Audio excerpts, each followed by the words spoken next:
Olá pessoal, tudo bem? Meu nome é Paulo Viana, sou plantonista de matemática e hoje a gente vai fazer uma questão que é uma questão meio teórica é, que se refere à parte de grandezas, né? Então, em síntese, ele fala assim pra gente: eu quero dividir 1280 em partes proporcionais a 8, 5 e 7. E aí, tipo, antes de fazer essa questão, eu acho que é interessante a gente pensar em um número um pouco menor, que fique um pouco mais intuitivo. Então, vamos fazer aqui do lado antes uma suposição. Imagina que eu ganhei, por exemplo, R$ 60, achei debaixo do tapete de casa, beleza? E eu quero dividir para os meus três filhos. E eu quero dividir de uma forma que seja diretamente proporcional aos números um, 2 e 3. Então, imagina que quem vai ganhar a proporção de 3 é o meu filho mais velho e quem vai ganhar a proporção de um é o meu filho mais novo. Então, o que significa isso, eu dividir diretamente proporcional? Significa que, por exemplo, o meu filho mais velho, ele vai ganhar 3 vezes o que o meu filho mais novo vai ganhar, beleza? E o meu filho do meio, ele vai ganhar o dobro do que o meu filho mais novo vai ganhar. Tudo bem? Então, como é que a gente faz isso? Por exemplo, eu tenho que dividir esses 60 em vários pedacinhos iguais, certo? Em várias quantidades de dinheiros iguais. E aí, esse meu filho mais velho vai ter 3 vezes mais a quantidade de dinheiro desse meu filho mais novo. Então, por exemplo, se eu pegar 60, eu posso falar que esses 60 são 6 pedacinhos de 10, né? Então eu tenho 10, 10, 10, 10, 10, 10. Tudo bem? E aí o meu filho mais velho, ele vai ficar com 3 pedacinhos de 10. O meu filho mais novo, ele só vai ficar com um pedacinho de 10. Então esse aqui seria o novo.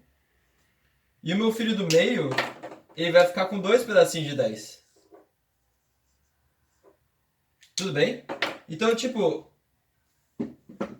são vários pedaços iguais que a gente tem.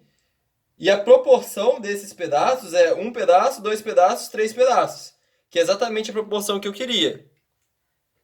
No caso, esse pedaço que eu estou chamando aqui, a gente fala que é o K. Quando a gente está fazendo aquelas frações e a constante, né?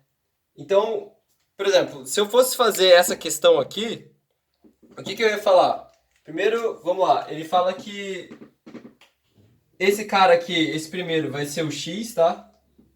Quanto ele vai. Qual que vai ser a parte referente a ele. Esse segundo vai ser o Y. E esse terceiro aqui vai ser o Z. Tudo bem?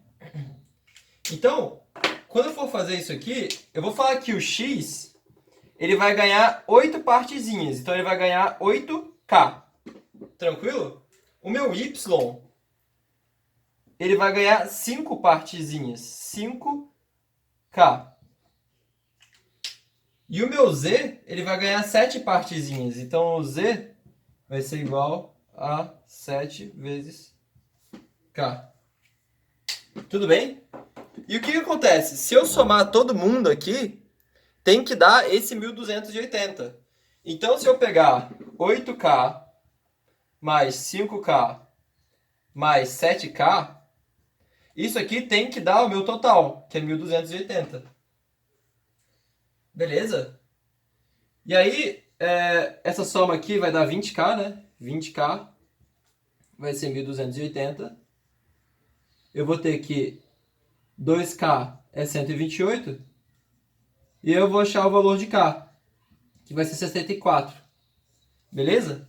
E se eu tenho esse valor de K, eu tenho exatamente quanto que cada uma das partes ficou, né?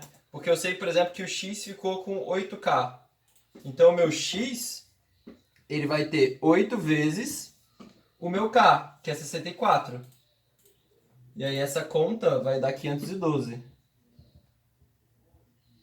Beleza? O meu Y, ele vai ter 5 vezes 64. E aí, isso aqui vai dar 320, né? E o meu Z, ele vai ter 7 vezes K. Tudo bem? E aí o meu z, ele vai dar 448. E aí a dúvida da pessoa que pediu pra gente essa questão aqui, essa análise, é a seguinte, pô, ela tinha entendido que era igual a fração, né? Então, por exemplo, ela viu que o x sobre 8, ela entendeu que o x sobre 8 era igual a y sobre 5, que era igual a z sobre 7, né?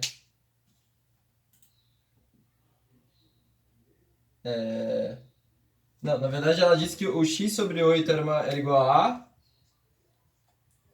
o y sobre 5 era igual a b e o z sobre 7 era igual a c. E aí ela perguntou por que A igual a B igual a C. Porque o que é esse x sobre 8? Por que da onde vem essas coisas aqui sobre 8, y sobre 5 e z sobre 7? Isso aqui vem quando você passa esse 8 para o outro lado aqui. Porque se eu for expressar o k aqui, se eu for expressar o meu k ele vai ser x dividido por 8. O meu k ele vai ser y dividido por 5. E o meu k ele vai ser z dividido por 7. Então, isso aqui são formas diferentes de eu expressar o meu k. E todos eles são k's. Eles têm que ser o mesmo valor, porque eles são o mesmo valor do pedacinho. Não teria sentido eu fazer isso aqui se, por exemplo, um pedacinho para esse aqui fosse 10 e outro pedacinho para esse aqui fosse 50. Não ia fazer sentido esse aqui ter 3 vezes mais e tal, porque todos os pedacinhos são os mesmos. Da mesma forma, todos os pedacinhos aqui são pedacinhos de 64. Então todos eles são iguais. Esses caras eles têm que ser iguais. Porque você já montou a questão forçando eles a serem iguais. Porque você quer que seja diretamente proporcional. Então, por isso que eu posso igualar todos esses caras aqui. Por isso que x igual a x sobre 8 é igual a y sobre 5, que é igual a z sobre 7. Porque todos esses caras aqui valem k. Entende? Enfim, eu acho que é isso. Então, em síntese, esse tipo de questão, como é que você faz? Se ele falar que é diretamente proporcional, você fala, x é tantos pedacinhos, y é tantos pedacinhos e z é tantos pedacinhos. Tudo tem que dar 1280. E aí você acha quanto é um pedacinho. E aí você pode fazer isso ou você pode fazer desse jeito aqui, igualando as frações. Opa, esse jeito aqui embaixo, ó. Igualando as frações também. Se você não tiver muito interessado em quanto vale o k, você pode fazer assim, né? E aí se você somar x com y com z também dá 1280. Então tem esses dois jeitos de escrever, que na verdade no fundo são a mesma coisa, né? Mas é isso, espero que a dúvida teórica tenha sido entendida aí. Valeu!